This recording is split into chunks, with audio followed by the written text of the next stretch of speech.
Welcome, everyone. We are so delighted to have you joining us for Feeling and Healing Resilience in an Age of Climate Chaos, a Waterside chat with Good Grief Network founders, Laura Schmidt and Amy Lewis-Rowe. My name is Abby, and I'm the program manager at Waterspirit.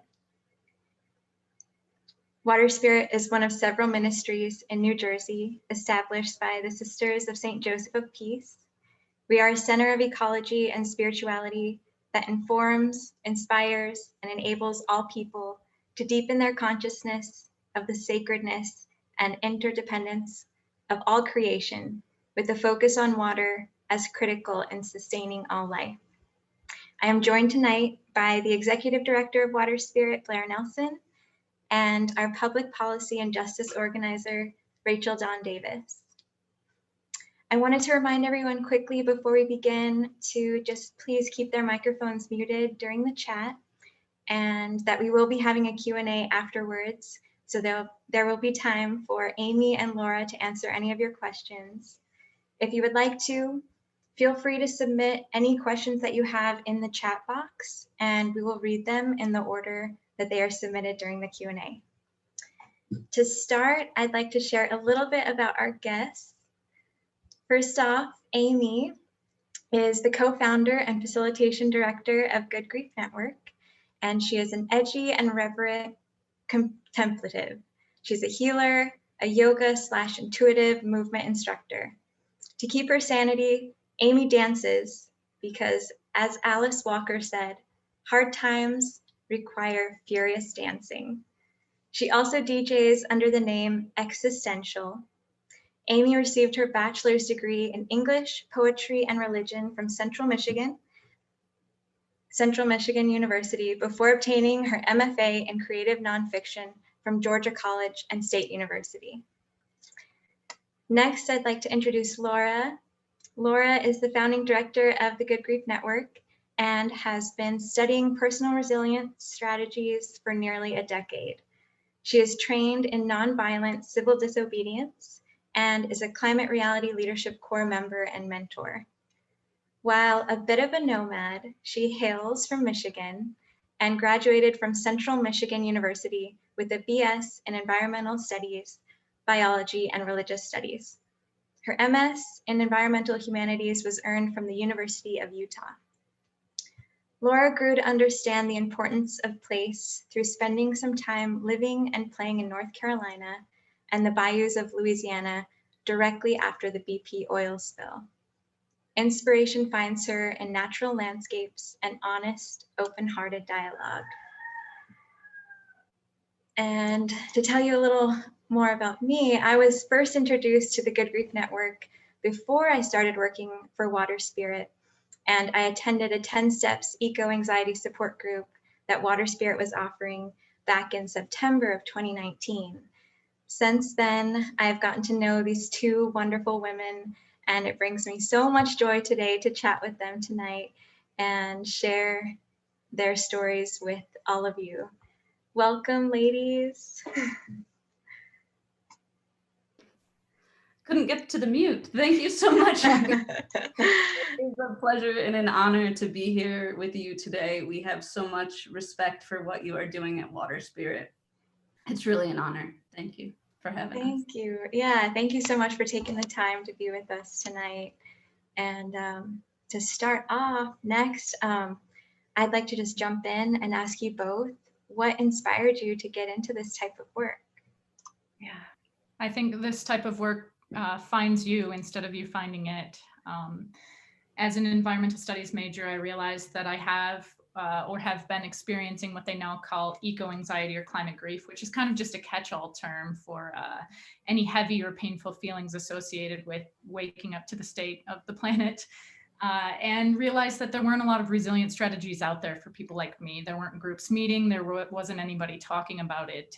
And after reading the IPCC a decade ago and realizing how severe they were projecting climate change to be, and then how most of the major world politicians weren't taking the problem seriously, I realized that having depression and anxiety myself, I was going to have to figure out how to protect myself if I want to continue to face the challenges that are inevitably going to be coming. So that's my story. What about you, Anne?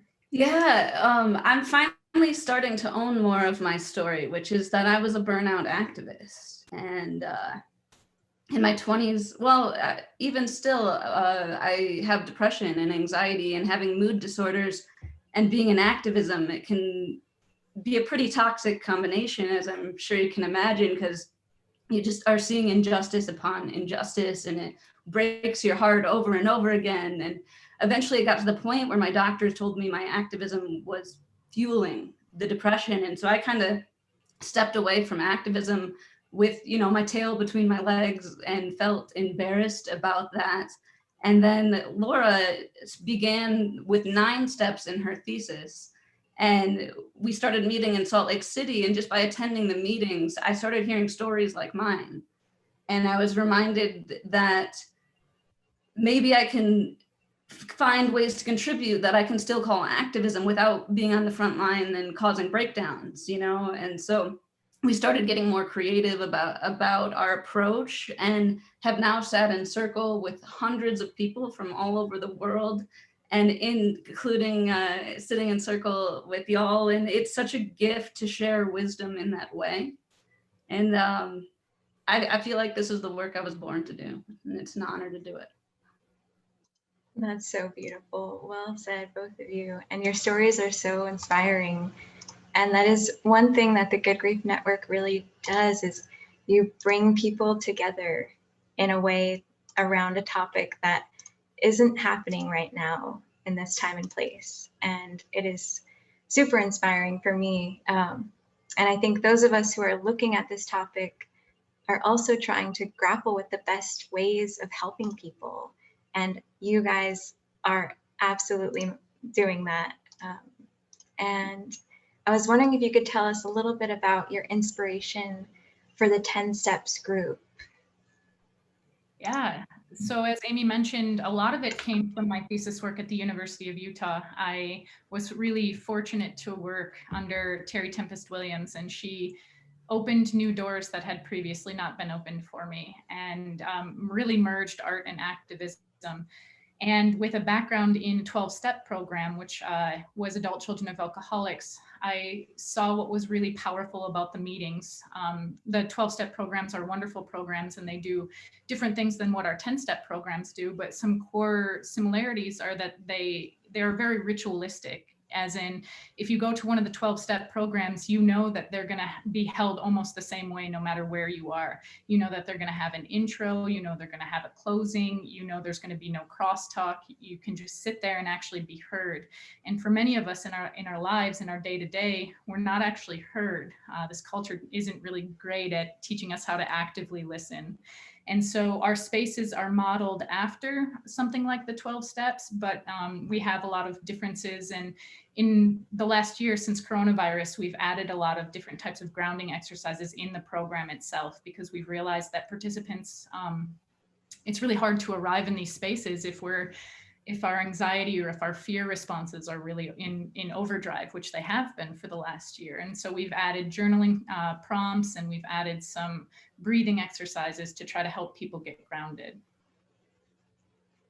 That's great. That's one key component of the Good Grief Network's 10-step process, is this space that you've created that's safe for people to fully express their emotions around whatever's going on in their life. And, whether it's anger or fear or sadness, it's okay. It's this non-judgmental space where people can come and not feel so alone, which is just so rewarding once you're a part of this community that exists, because it's not, it doesn't really exist anywhere else that I've found.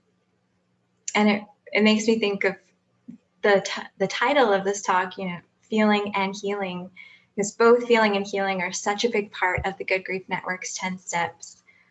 And when we look at how our awareness of eco-anxiety manifests, we can kind of see that there's a myriad of emotions and reactions that people are putting into play. Can you maybe talk a little bit about the process of the 10 steps and what people can expect when they commit to feeling these feelings and doing this intense inner emotional work? Yeah, you want me to take that?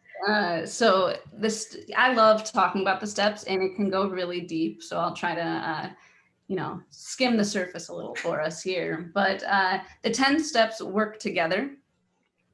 And what that means is there's a larger, you show up each week and you work one step, but there's kind of an overarching storyline that we see happen. And we just trained a group of facilitators, and I tell them step one is always the hardest. Like I still get nervous every time I facilitate a step one, because the emotional intensity that folks are coming in with, they often feel very isolated in their own lives. They haven't had a space where they're often told, don't be such a downer. And so they have a lot of shame often coming in about feeling these feelings. And so the first meeting is the hardest, because we're also fitting in a lot of the kind of rules and setting the container and how it's going to work. But then you see a shift happen. Sometimes even on step one, you can see it where people are like, oh, I found some place where I can be myself. But it doesn't always happen. Sometimes it doesn't happen until step 4 or so, 5 maybe. It depends on the group. And what continues to wow me about this work is that every group that goes through the steps together is different. You get different energies, different. The overall kind of destiny is the same after 10 steps, and then people can connect on the other side of it. But something about, there's some wild within that just brings me alive, and you witness beautiful things. And sometimes the beauty comes from, like, on the death anxiety step 4, like we can go, or 3, sorry, we've moved the order sometimes, but step 3, we move. That's the thing, is we're moving the steps as we go, because we're learning as we go, and we're looking at this overarching process, and we're saying, how do we get from here to here? There's a lot of wild in between, and we're kind of surfing as we go. And so I see a lot of beauty in it, a lot of wildness. And the steps are really just a vehicle, an opening to a deeper discussion. And so, yes, they're important. Each step is important, but they're also working together and creating a container for deeper dialogue. Yeah, well, and I'm thinking that if what fundamentally people get out of the program is a reduction in isolation, which you both have mentioned. And then in addition to that, it's the invitation to start questioning the questions you're coming with. What stories have you been telling yourself about how the world operates? How are we going to save ourselves? How are we going to save climate change? Or, all these things. And then the real arc that Amy's discussing is you get to step 10 and we're like, where is your personal agency? If these problems are being perpetrated by politicians and by corporations, and you don't have much voice, where do you have agency to make change and to feel like you're an agent in this time and place? And it's not just, we're sold kind of activism as frontline activism and only that, or you have to call your legislators. And we want to open up the dialogue and say, what if your legislators don't listen? Does that mean you don't have any agency? And for us, that answer is no. We're like reclaiming what meaningful action means in times of chaos. And before you get there, you have to do some real internal reflecting about these stories that live within you and the trauma that lives within you, and then really lean in and being willing to feel your full range of feelings, which is not pleasant. It's not fun. It's like grueling, painstaking work. But as one of our participants said, it's utterly worth it. It's utterly worth it to lean in, because otherwise you're sacrificing your livelihood. Yeah, as a participant in the 10 steps and a facilitator, I have to agree 100% wholeheartedly. It is worth it, as uncomfortable as it may be initially. It's so beneficial, just finding that support through the process too, and just realizing we're not so helpless after all. There's a whole community of people out there that feel the same, and we are all in this together, and it's just so rewarding.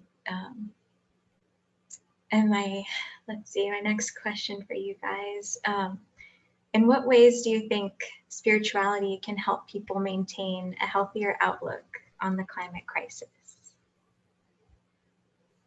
I've been excited for this question and a little nervous. Spirituality, I couldn't do this work without my spirituality. That being said, I think it's a very personal endeavor of how to find spirituality that fits the individual, and I've struggled for it. I lived with nuns, Sisters of Mercy, when I was 23 years old. I spent a year living with my roommates were 79 to 100 years old. And I was 23 and they just would tell me like their regrets and, you know, why they loved aging and it was the best years of their life. And they just gave me such a countercultural perspective. I went in and said it was a half-assed attempt to find faith. But what I found was it was a very full-assed attempt to find faith. And it didn't come while I was living there. It's on the other side of it. It actually came when I was in grad school and in times of great struggle. And all of a sudden there was this new thing that had emerged. And it was like, I don't know how, but somehow things are going to be okay. And like a faith is what I would call it. And I'm very careful with that word as well to say faith in something bigger than me. So for me, spirituality is about being connected to all life and all that is. And so when I need a reminder of that, I go to the river. I, you know, say a prayer at the river. I sing at the river. I dance at the river. I find some way to come back to what's real, because our culture is soul sucking and it's so easy to get stuck in it and pulled in and pulled into, you know, we're all just perpetuating our traumas all over the place if we haven't had the privilege to sit down and undo them and heal them. And so wrestling all of that is a lot. And so if I didn't take that time to go to the river, if I didn't have my dance practice, I lose that center quick. And I think for me, folks, you know, like Anne Lamott, I read a lot of Anne Lamott as a teenager, and hearing, and the nuns also, when I lived with them, the people of faith who say like faithlessness is a part of that faith. Like we have kind of this overly romanticized idea of it, but what's beneath that? What allows somebody to risk their life for a cause that's greater than them? How do we tap into that? And for me, it's prayer. And sometimes I can't do the conventional on my knees kind of prayer. And so then it's like, okay, I'm going to dance, or I'm going to go for a walk, or I'm going to put on my favorite rap album. I'll find a different way to get into that prayer part of my heart. And I'm thinking that even if one is not spiritual, that we're in a time of great crisis. Francis Weller, he's a grief worker. He calls it the long dark. And for times that we're in the long dark, we can look to religious traditions because they have great stories about what it means to be in times of chaos and what it means to live and lead meaningful lives while we know we're committed to this long dark. And so we can both connect at a spiritual level. Daniel Vall says that ecology and spirituality are two sides of the same coin. And I think that my into this work is through ecology, whereas Amy's is through spirituality. And if you listen to Daniel Vall, then he says they're the same thing. But the notion is that we need to get back to stories that teach us about perseverance and about the long haul and about really healing and connecting. And I think that's what spirituality is all about, is connecting. Absolutely. Wow. Yeah, that's so cool to hear those stories from you guys, and just learn more about your backgrounds and what led you to where you are. It's almost like you both found each other, and with the ecology aspect and the spirituality aspect, you came together to create this perfect pair of people to do exactly what you're doing right now. Like you said, Amy, earlier, like this work, like you feel like you're meant to be doing this work, and it's clear that you both are meant to be doing exactly this. Thank you. Thank you. Yeah, absolutely. And it's so cool. Waterspirit is a center of ecology and spirituality. So I think like when Blair discovered you guys, it was like this like beam of like light that just like shone on the Good Grief Network that was like, we need to be collaborating with them. And it's just so cool that we're connected and that we've just grown and blossomed, and this relationship continues to bloom. So it's really cool.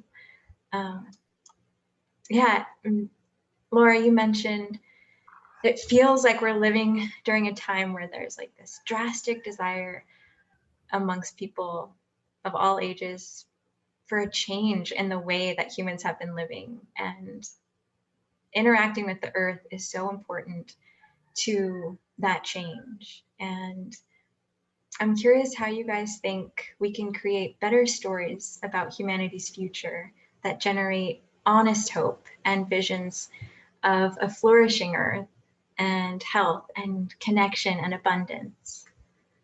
Yeah, I'm thinking of Greta Thunberg's quote from one of the conferences she presented in. She said, "Change is coming whether we like it or not."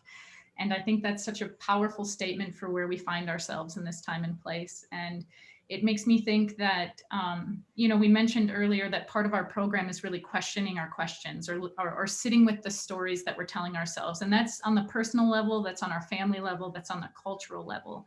And one of those stories is that we can keep going like business as usual. We can keep exploiting the earth without having these really drastic implications. And we're seeing now that that's not true, that story is falling apart. It's not serving life. And I think until we start really embracing, until we have a big enough culture change where we can prioritize life and life supporting systems, then we're going to keep having tremendous pain, and we're going to keep perpetuating injustice on so many different levels. And so I think that's the first place to start, is really orient into what right relationship with the planet is. What undoing those stories that are really harmful and that are toxic, and then really reorienting towards life and life sustaining systems, and understanding how important it is to support fellow human beings in addition to clean air, clean water, clean food, ecosystems that are intact and are valued for more than just what their services can provide for humanity. Yeah, and I would add that the stories will be written by communities, not by the individual, that we're rewriting stories together. And I heard Martin Shaw say, we don't need new stories, we just need to breathe life back into the old stories. And I don't know enough about the old stories in that way to say if he's right, but something about it felt true. And so I'm combining that with how do we breathe the new life into the old stories and create new stories in addition. Well, and Charles Eisenstein would call the story of inner being, which is the story we're moving towards, he calls them new and ancient stories. And so it's a little bit of the new with some of the old paradigms that have either been killed or extinguished. And how do we get back to that wisdom of generations before us, and valuing life and life supporting systems? Yeah, it's like it's innate within us all, to get back to nature. I really feel that, especially within myself, like how much better I feel when I'm in nature versus like a city or a very industrialized place. It's like the stories of our past also hold the answers, but there's new stories waiting to be made too. So I like that combination that you guys mentioned. Take a little from what we know, that what's inside of us all, but use that to kind of fuel these new stories that are going to change the world. That's really cool.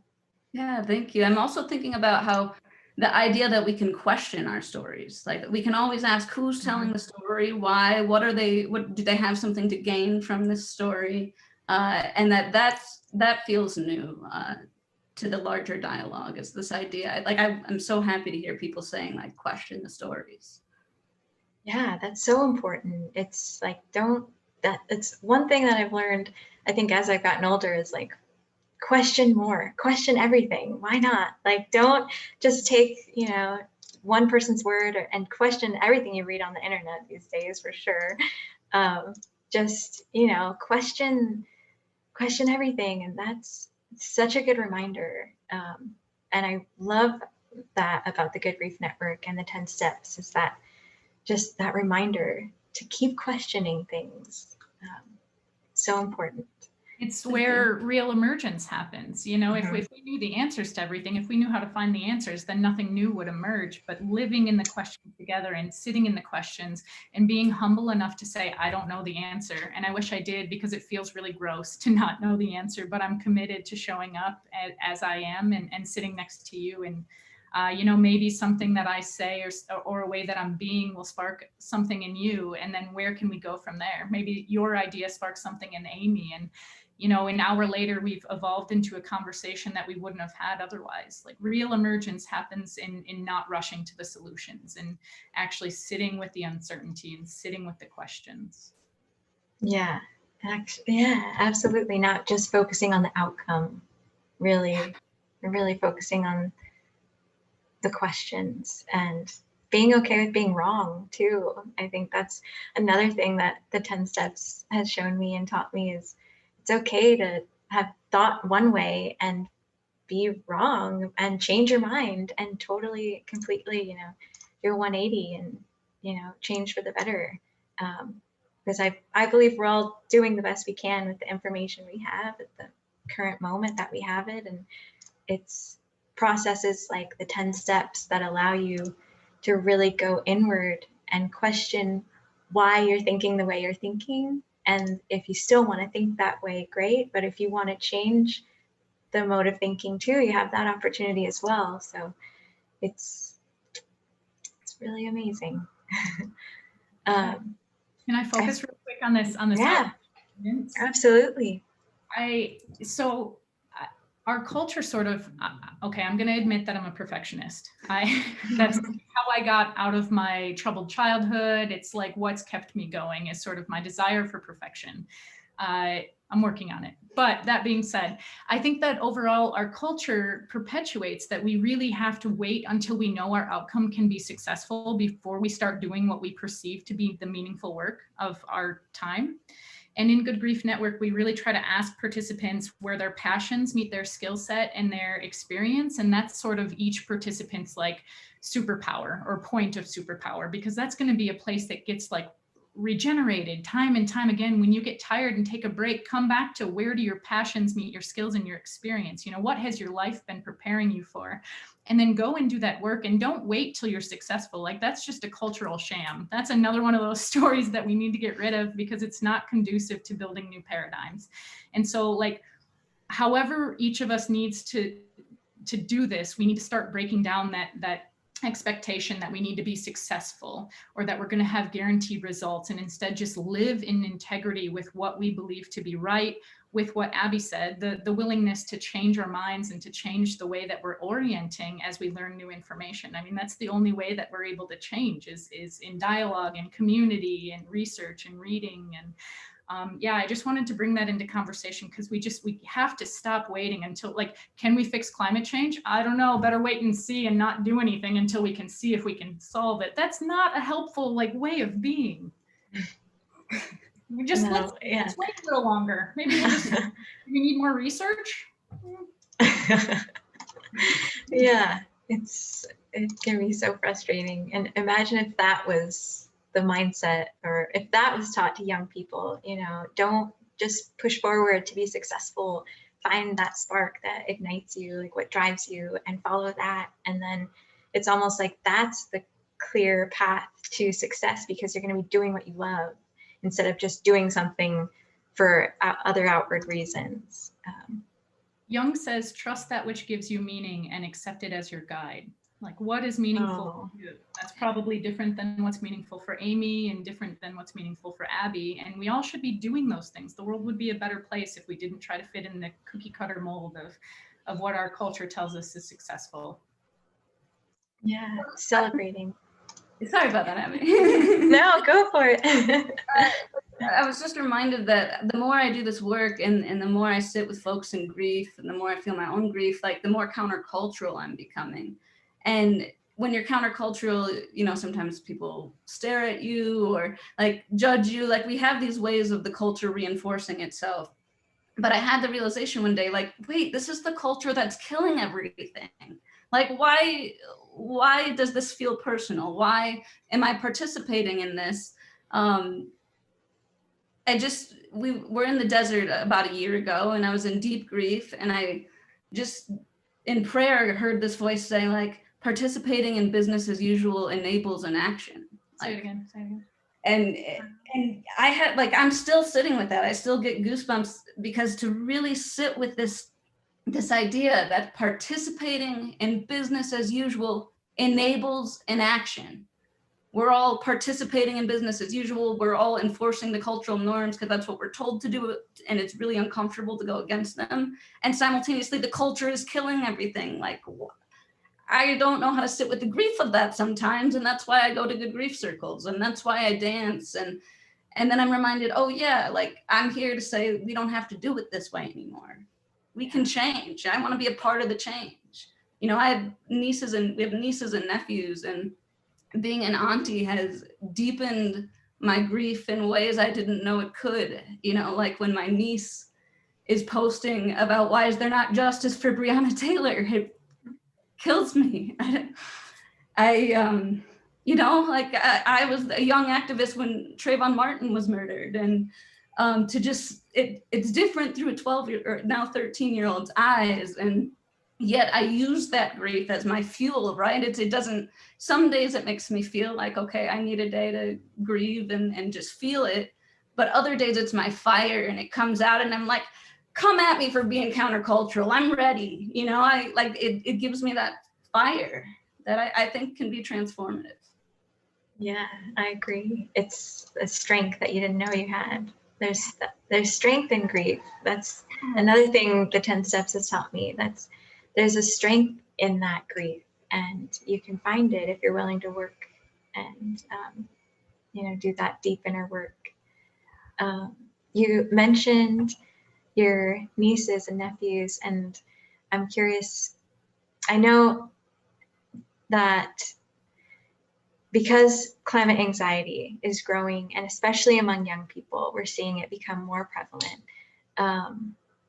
I'm curious what you guys think about how we can use this interconnectedness to bring us closer to being comfortable talking about climate change and addressing the realities and all the emotions that come with it.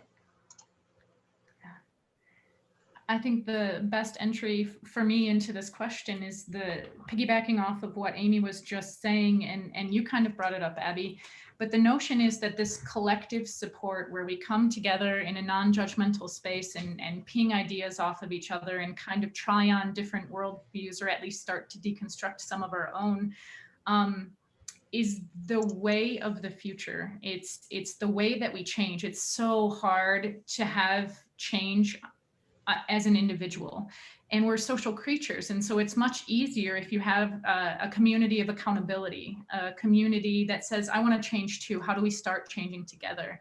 And I think once we normalize that it's okay to feel grief or rage or guilt or any of the other heavier, painful feelings that might come up when we start leaning in and facing the severity of the times we're living in. Once we normalize those feelings, how do we connect to each other? How do we connect in a way that says what Amy was saying, like, let's be countercultural. We can't keep living in this culture. It is not life sustaining. And so what are actions that each of us can take to start redesigning what it means to be alive and truly alive? I mean, most of us, like, the first question, Amy and I both acknowledged we have anxiety and depression. Like, we're not doing something right in this culture when most of us like have this badge of anxiety and depression, you know, like we're not doing things in ways that are conducive to life and supporting meaning and supporting connection. And that is the most countercultural thing we can be doing right now, is just connect and feel your feelings and then see what's on the other side of actually leaning into that grief or rage. Obviously don't direct that rage at other people. You're welcome to feel the rage, but we need to be a bit. Yeah. Right. Well, and that's what I love about being an auntie, is we can have those chats, and when you start to normalize tough feelings, like, yeah, it's okay to be really angry here in this house where it's a safe place, and when we're done, we're gonna dance about it, or like what's great is I sometimes feel like kids get it quicker, because they haven't been conditioned for so many years within the systems, and so I'm learning so much from getting to watch young people I love in my life grow up and try to support them and normalize feelings. Like because the thing is we're all so afraid of these feelings. But I think if folks knew the freedom that exists on the other side of it, and not just the freedom, but the deep, deep connection when you move these feelings together in community, which is what I believe we're wired to do. Our culture just made us forget about that. When you actually do that, there's a peace, a love, and a deep, the cathartic healing cry comes from that. And it doesn't always feel good in the moment, but afterwards the peace and the silence is deeper, and I love it.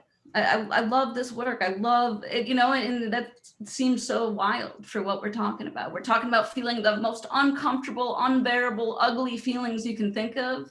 We're talking about that and doing it in community. I love it. Yeah. Well, it's clear that the communities that you're creating are benefiting from these processes, and that going through all of this alone would be so much harder than doing it with other people that are experiencing these same feelings. And I know in my personal experience, I've been in a 10-step process going through one of the steps, and too shy or afraid to say something or bring something up, and then somebody else says something and it like gives me the guts to like say what I'm feeling and thinking. And it's almost like that community, these people around us are helping us discover these strengths that we didn't even know that existed inside of us, but we were willing to go to at least the edge, to check out the edge and then gather together and figure it out together, which is just so cool. Yeah, Margaret Wheatley says conversations are the way people think together. Wow, I love that. That's beautiful. I have a few more questions, then we'll open up the Q&A to anyone that has any questions for you guys. We mentioned action. That's one of the big parts of the 10 steps. And I was curious if you guys think it's more important, or I guess I'll phrase it this way. What would you say that external actions and activism are needed, but aren't the antidote if they aren't the only thing that you can do? Does that make sense? Can you ask it again? Yeah. What would you say that external actions and activism are needed? So right now in this time and place, what external actions and activism are needed, but they aren't the only antidote of what we can do to move forward? But in terms of what actions or what priorities do you think are needed right now in terms of actions and activism? Yeah, the first one we've been dancing around the whole evening is connecting. And that's both internal and external, right? How do you become more in community, more in relationship? The long dark, as Francis Weller refers to it, means that we don't know what's coming and we can't anticipate what's coming, but we do know that we can build relationships and strengthen relationships. And so I think that like relationships with each other, relationships with ourselves, and relationships with the natural world, is there a piece of land that we can focus on restoring? Can we grow our own vegetables so that we know what a life cycle looks like? Can we silence ourselves enough to hear the inner calling that is asking for the next move? So the inner and the outer, I don't think can be separated anymore. I think to holistically be an agent of change in these times, you have to do both. You have to do inner and outer work. And we can't prescribe what outer work means for you, because it's dependent on what your inner work is and how slow can you get, how relational can your action be. Yeah, I don't think of them as either or. I need them both in my life, and I need them to be in balance. And when they're in balance, my activism is soul healing. And when they're not in balance, I can burn out really fast. which I continue to, you know, test the limits and doing this work that we do. It pushes us, and I also am finding I can do more than I think, and I'm stronger than I think if I keep that balance. Nice. Thank you for that answer, both of you. And as a facilitator myself, I know firsthand this work can be emotionally heavy. How do you both sustain yourselves and stay inspired? I know you mentioned dancing, Amy, which I agree is a great outlet. I love dancing. And if you haven't checked out her playlists, she has some great playlists. So definitely check them out. I'll put those in the chat. Thank you so much for bringing up my playlist, because that's one of the ways that I sustain myself is I am a DJ, and so digging through the crates, they call it, when I just am sampling music left and right and figuring out, I start those playlists a couple months ahead before I release them, and it starts with like 200 to 300 songs, and then I narrow it down, and you know, I kind of shape it, and I'm very mindful on my playlist to create different sounds and things that create tension, because they're meant to be danced to. It's a all the way through dance practice, and then I do those dance practices.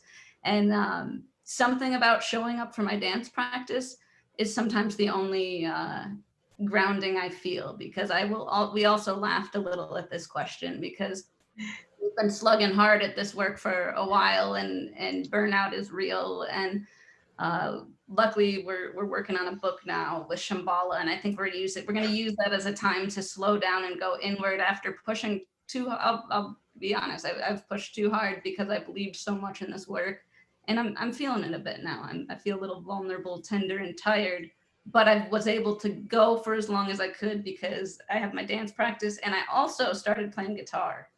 And that was since I started facilitating, because it is so heavy, something about learning a new instrument and making my brain focus in a new way. And also, I think there's something awesome about being bad at things and stumbling through, like finding something that you give yourself permission to like not be the best at. Like I have a closet in the house, I just go play guitar and sing really loud, and it brings me so much joy. So that's two of my things. How about you? Yeah, so in addition to Amy's body movement and learning a new skill and utilizing your brain in a way that you haven't before, how I stay inspired is I really look to growth in the natural world. I pay attention to seasonality. I pay attention to when the leaves are budding and starting to grow on the trees. I grow a garden. And I think when I personally feel stuck, when I personally don't know the answers, because even though I know we shouldn't be outcome dependent and we need to live those questions, I think it's very human for us to want to grasp at answers and grasp at direction. And so when I find myself stuck, I look to my garden, and I realize that when you plant a seed, like the seed doesn't have to know how it's going to grow. The seed just grows. It like does its job. It doesn't need me to do much for it, except for make sure that it has water. And so really spending time in the natural world and paying attention to the seasonality, and then hanging out with young people or animals is really inspiring for me, because we've talked a lot about this cultural conditioning, and we sort of forget that we're wild beings, and that we can be wild, and we can howl, and we can be fun, and like kids don't have that. Like little people just want to make weird sounds and do funny things. And the same thing with my terrier. Like he's the funniest person I know. He's gross all the time. Like he just plays in the mud, and he does everything with no concern for what he looks like or how he's perceived. And I think that is a bit of inspiration for me to sort of let go of how people perceive me or how I'm perceived in the larger world, to stop taking myself so seriously. I'm an animal, and I don't need to take myself so seriously.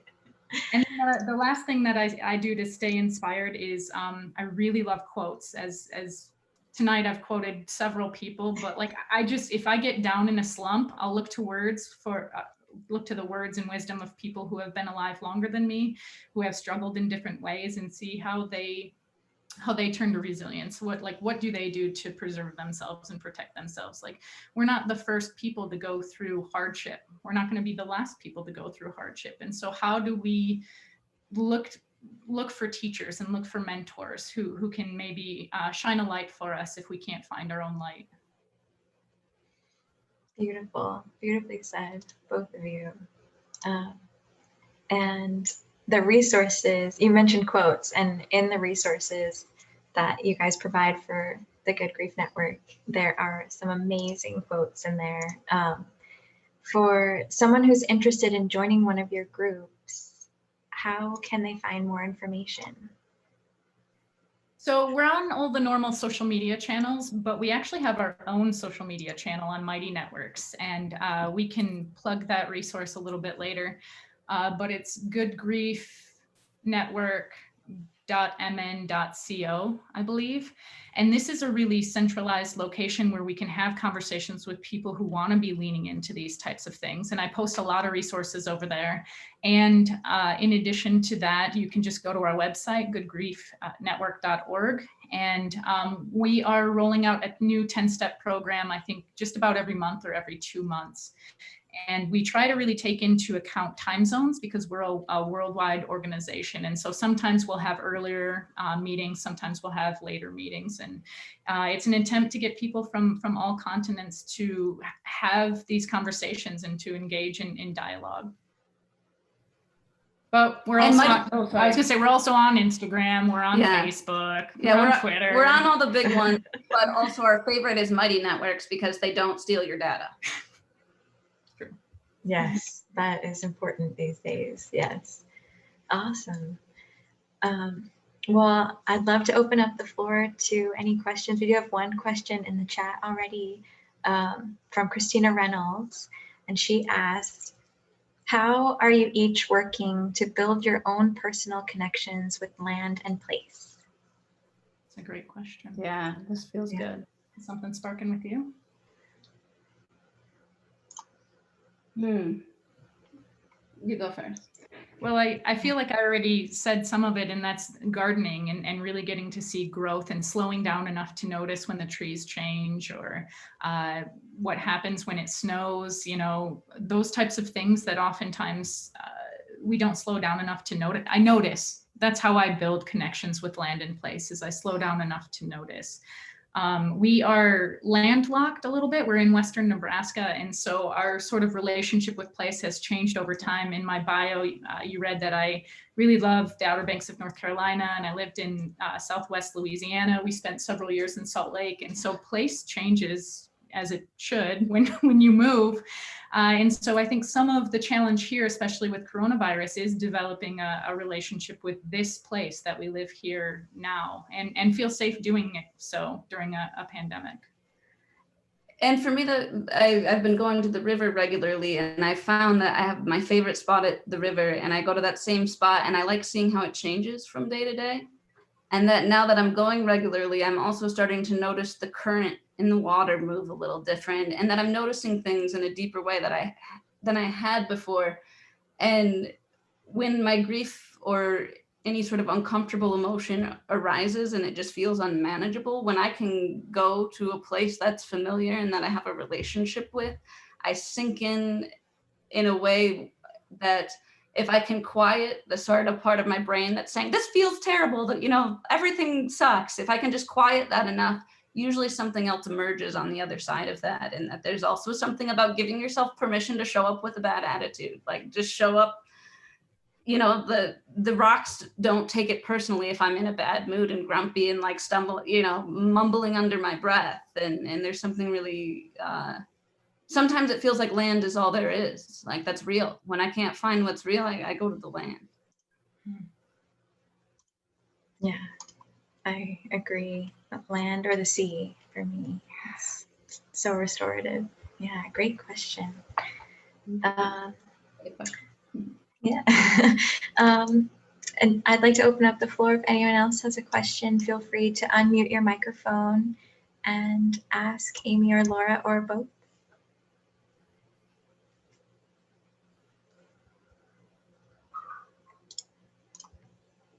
Yeah, question. You mentioned your own experience as an activist and experiencing burnout. And obviously we do still need activists for the long haul.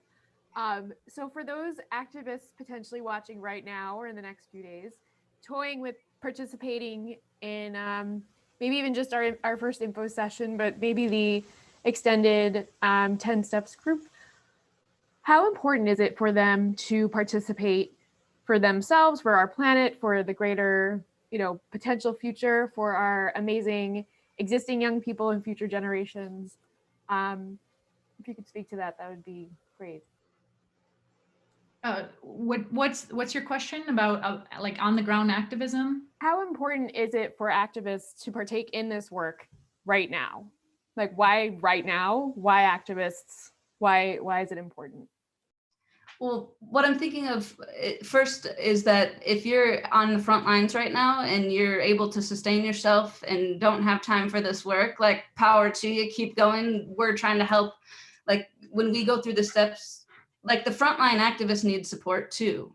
And so sometimes that's what we help, like, while we're doing sessions, we say like who's an activist in your life? Can you bring them a meal? Can you maybe provide childcare for a day, like, so that because what would we do without the frontline activists right now?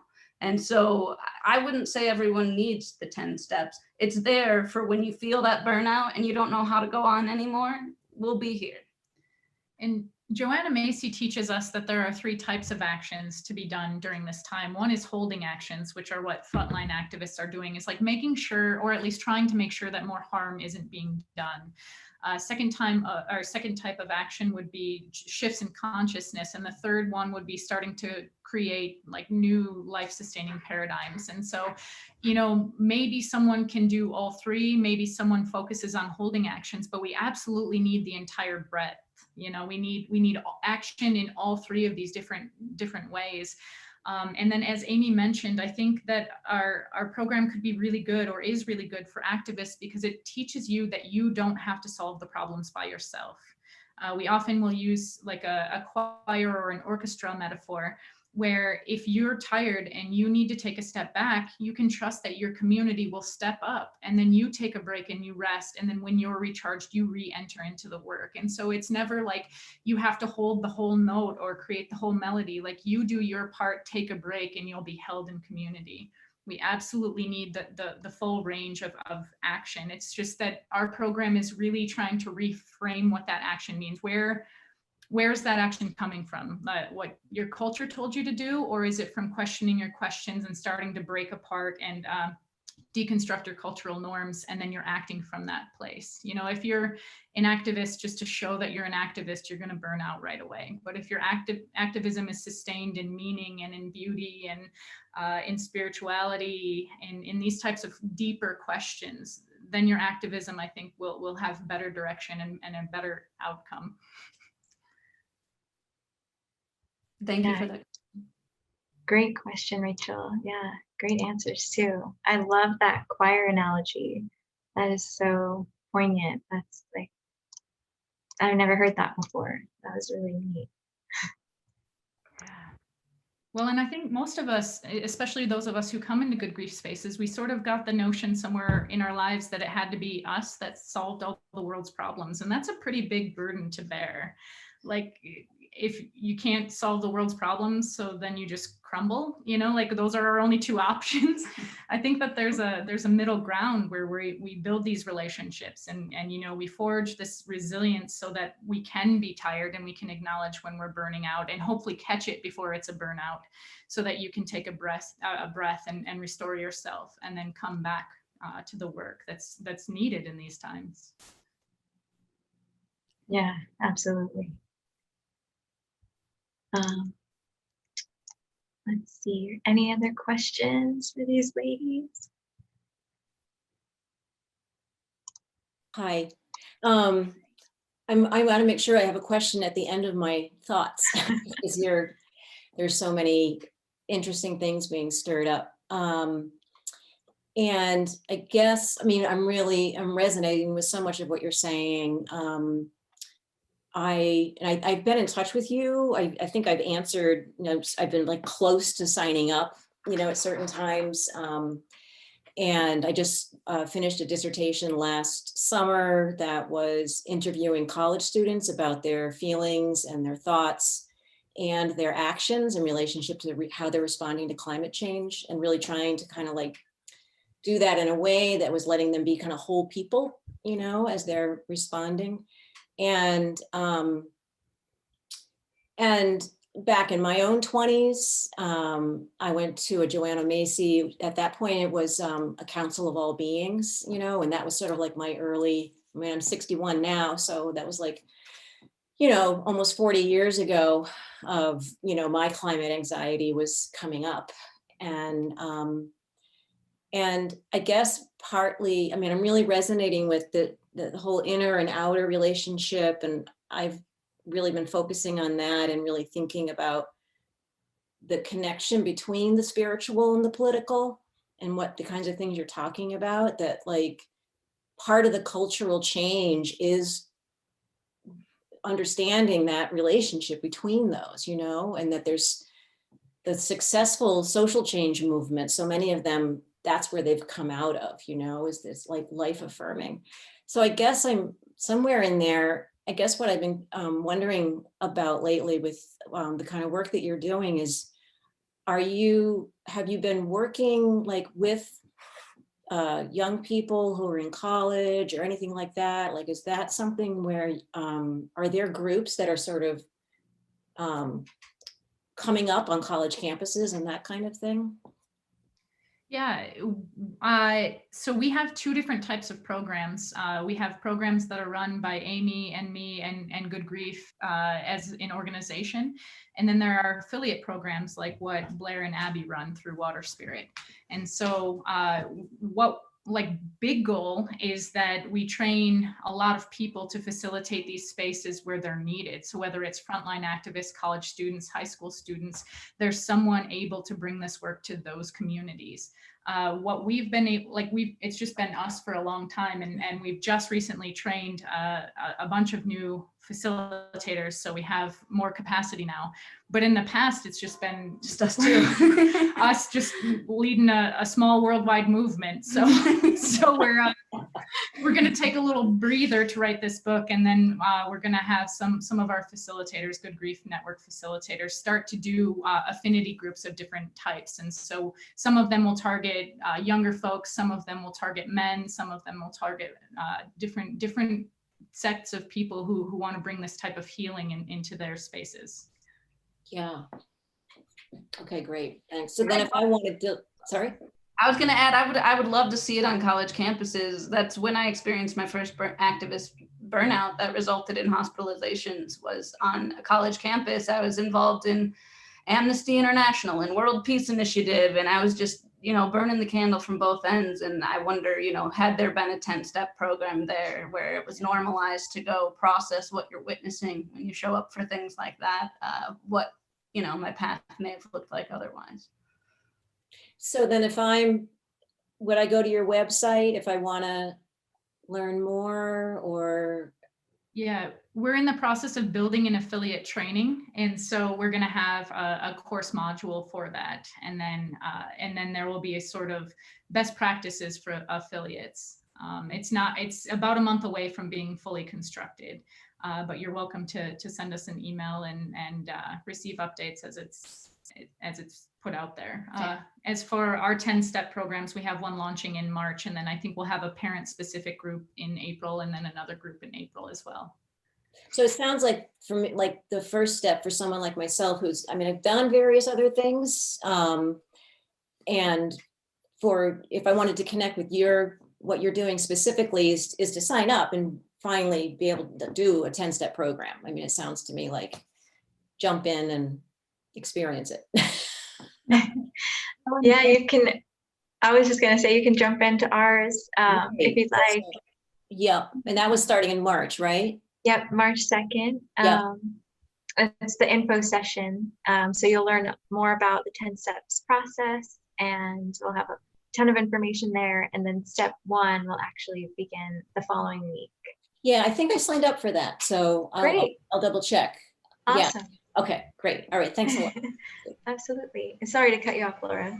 No, I was just going to say that the best way to facilitate this work is to participate first, I think. Right, absolutely.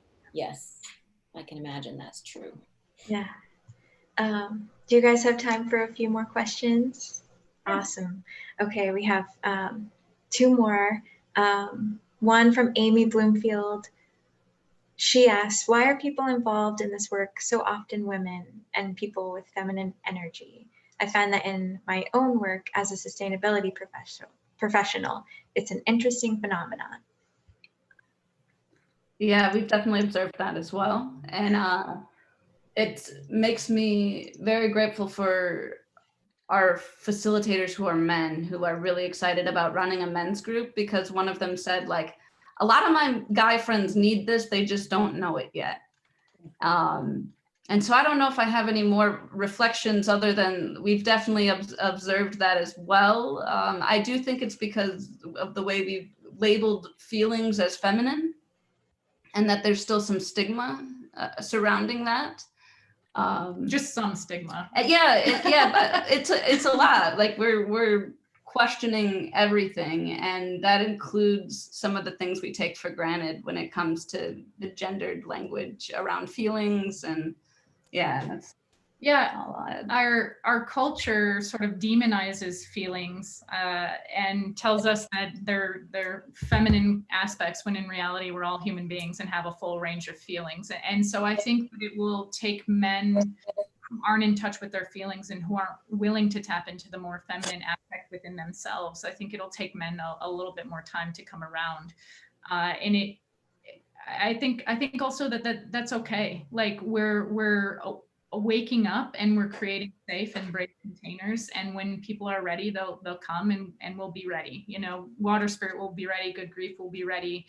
We're hopefully partnering with a few other nonprofits in the near future, and so it's not like we're going to stop normalizing talking about our feelings. It just is that we have some real hurdles about how we've gendered people in this culture and what norms we operate with. So it really gets to, like, are you comfortable talking about feelings in a space with lots of other people? For women, it's more socially acceptable. For men, it's not.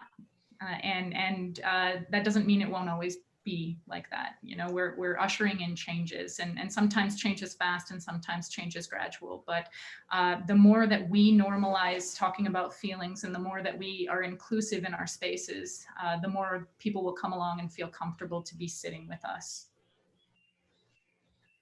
Excellent. Thank you, guys. And thank you for your question, Amy. We have two more questions, one from Hope. Go ahead and unmute yourself, Hope, and ask your question.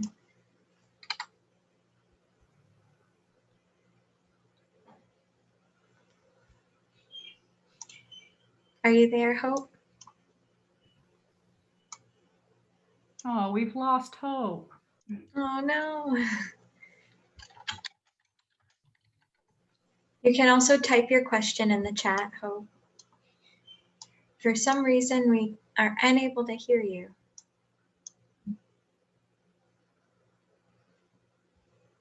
All right, we'll give Hope a second. And let's see, we have one more question. Beth Blissman, if you'd like to unmute yourself, go for it and ask your question. Can y'all hear me? Yeah. Okay, great. Sorry, we're still laughing about unfortunately losing Hope, and Hope, you're still with us. So I do hope you can type in your question to chat. So it's I'm a friend of Blair's and have the utmost pleasure of working with Blair as part of RUN, Religious at the UN, and those of us who work as United Nations representatives for groups of progressive Catholic sisters and others in the Catholic arena. And so I'm very excited that y'all are taking time to write a book, which is very, very cool, and taking time to slow down a little bit and nourish yourself through this year. And I'm so excited. I've been hearing from Blair about the work that you do, and I'm really excited by the connections that will emerge from this, and the ways that I don't know if it's going to be part of your book to talk about the ways that you all are meeting some of the United Nations 17 Sustainable Development Goals, which are part of Agenda 2030. And I can't speak for Blair, but I'd be happy to chat with y'all more about that, and helping you weave some, beautiful threads into what you're writing about how the work you're doing is helping especially with Sustainable Development Goal number 5, which is around gender equity. And also, reducing inequalities, which is 10, and of course 13, which is all about climate. So it would be great if we could bring you all to the UN at some point, either virtually or real time, maybe, to be presenting this wonderful work. And I'd love to connect you if you'd be willing with the working group on girls, because there is a working group at the UN right now. Actually, across the world, there are over 100 local conversation circles going on various topics as part of Generation Equality for girls, led by girls. And if any of you would like more information on that, I'll put my email in the chat. I'd be happy to send you more information. We just want feedback by March 5th, so we still have a couple of weeks. But the idea is we empower girls to be having conversations with each other. And one of the fields is feminist approaches to climate justice. So I too, as someone else said here, I think it was Chris, I'm a longtime follower of Joanna Macy, and her work on grief has been life-saving for me, absolutely life-saving. So I'm so excited to see that y'all exist, and yeah, I hope we can play in some virtual and real-time sandboxes together by a lovely river or the seashore or something like that. So thank you. Thank you, Beth. Thank you, Beth. And thank you for your work. Sound like really great initiatives and really timely for what we're going through right now. Thank you. Excellent. Thank you so much. All right. And I think Hope is gonna email me her question. So I'll email you guys or call me. I think she might call me. But I will get her question to you guys. And Beth just put her email in the chat. Awesome. So I'll make sure to connect and get you guys connected. How exciting. Thank you both again for being here, for sharing your stories, for sharing your thoughts, and sharing the space with us. It's been an absolute pleasure to talk to you guys. And yeah, just thank you so much. I have so much gratitude for the Good Grief Network and for you both. Thank you so much, Abby. It has been our honor and pleasure. Thank you for the work that you're doing. And I want to thank each of you for coming tonight. Adrienne Marie Brown says that our attention is our most valuable resource right now. And the fact that you would choose to show up and gift us with your attention means a lot.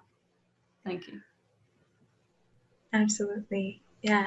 Thank you all so much for coming. And we recorded this event, so it'll be on our YouTube channel shortly after, in just about a week. Look for that, and I'll share that with you guys, Lauren, Amy, and it'll be on all our socials. And I'll email everyone that attended this chat a link to that recording so they can rewatch it as many times as they want. Thank you. Thank you, everyone. Take great care. Bye, everyone. Bye.